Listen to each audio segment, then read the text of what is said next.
അധ്വാനത്തിൻ്റെ നല്ലൊരു ഭാഗം ചെലവഴിച്ച് അള്ളാഹുവിൻ്റെ അതിഥികളായെത്തിയവർ ആകാശത്തിന് കീഴിൽ വെറും മണ്ണിൽ രണ്ട് കഷ്ണം തുണി മാത്രം പുതച്ച് സുബ്ഹാനല്ലാഹ് അന്തിയുറങ്ങി ഉണരുമ്പോഴേക്കും നിഷ്കളങ്കരായ കൊച്ചു കുഞ്ഞുങ്ങളായി മാറുകയാണ്. കണ്ടില്ലേ, മണ്ണിൽ കളിക്കുന്ന കൊച്ചു കുഞ്ഞുങ്ങളെപ്പോലെ സ്വന്തം കൈകൾ കൊണ്ട് ജമറയിൽ എറിയാനുള്ള കല്ലുകൾ പെറുക്കുകയാണ്. നിന്നും ഇരുന്നും എന്തൊരാത്മാർത്ഥമായിട്ടാണല്ലേ എല്ലാം ചെയ്യുന്നത്. മാഷാ അല്ലാഹ്, അള്ളാഹു ഇതെല്ലാം നിലനിർത്തി കൊടുക്കട്ടെ.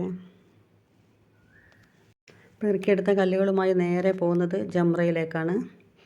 ഇത് നമ്മൾ കിടന്നുറങ്ങിണീറ്റ മുസ്ദലിഫ തന്നെയാണ് ഈ കാണുന്നത്. ഒക്കെ രാവിലെ ആയിട്ടുണ്ട്.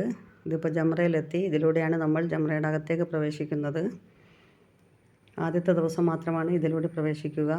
ഇവിടെ നമ്മൾ ഒരു ജംറയിൽ മാത്രമാണ് നമുക്കിവിടെ കല്ലെറിയാനുള്ളത്. പിന്നീടുള്ള ദിവസങ്ങളിൽ 3 ജംറയിൽ വീതം കല്ലെറിയാനുണ്ട്. ഇതിപ്പോൾ ആളുകൾ കല്ലെറിഞ്ഞവരുണ്ട്, എറിയാൻ പോകുന്നവരുണ്ട്. ഇതാ എറിഞ്ഞുകൊണ്ടിരിക്കുന്നു. ജംറയിൽ എറിയുന്ന ഹാജിമാരാണിത്. ആദ്യത്തെ ദിവസത്തെ ഏറാണ് ഈ കാണുന്നത്.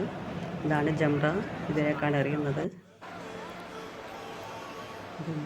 ദൂരെ നിന്ന് ഓങ്ങി എറിയുന്നവരൊക്കെ ഉണ്ട്. മാഷാ അല്ലാഹ്, അങ്ങനെയൊന്നും അറിയണ്ട. ഇതുപോലെ കൈ ഉയർത്തി പിടിച്ച് ആണുങ്ങൾ ബിസ്മില്ലാഹി അല്ലാഹു അക്ബർ എന്ന് പറഞ്ഞ് 7 പ്രാവശ്യം എറിയണം. കൈ ഉയർത്തി പിടിച്ച് കല്ല് നേരെ എറിഞ്ഞാൽ മതി. ദേഷ്യം പിടിച്ചോ ആംഗ്യ കാണിച്ചോ ഒന്നും ചെയ്യരുത്. സ്ത്രീകളാണെങ്കിൽ കൈ അല്പം ഒതുക്കി പിടിച്ച് ബിസ്മി ചൊല്ലി 7 പ്രാവശ്യം അല്ലാഹു അക്ബർ എന്ന് ചൊല്ലിക്കൊണ്ടെറിയണം.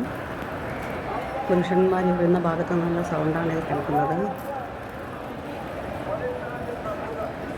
ഇങ്ങനെ 2, 3, 4 ദിവസങ്ങളിൽ 3 ജംറയിലാണ് എറിയേണ്ടത്. 7 കല്ല് വീതം ഓരോ ദിവസവും 21 കല്ല് എറിയാനുണ്ടാവും. അങ്ങനെ മൊത്തം 4 ദിവസങ്ങളിലായിട്ട് 70 കല്ലുകളാണ് എറിയേണ്ടത്.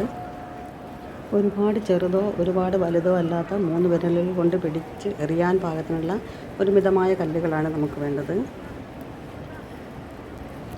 ഇസ്മായിൽ നബി അലൈഹി ഇസ്ലാമിനെ ബലിയെറുക്കാൻ കൊണ്ടുപോകുമ്പോൾ പിന്തിരിപ്പിക്കാൻ ശ്രമിച്ച ഷെയ്ത്താൻ്റെ നേരെ കല്ലെറിഞ്ഞതിൻ്റെ പ്രതീകമായിട്ടാണ് നമ്മളിത് ചെയ്യുന്നത്. എന്നിരുന്നാലും നമ്മൾ നമ്മളെക്കൂടി ശുദ്ധീകരിക്കലാണ് ഇതിലൂടെ ചെയ്യുന്നത്.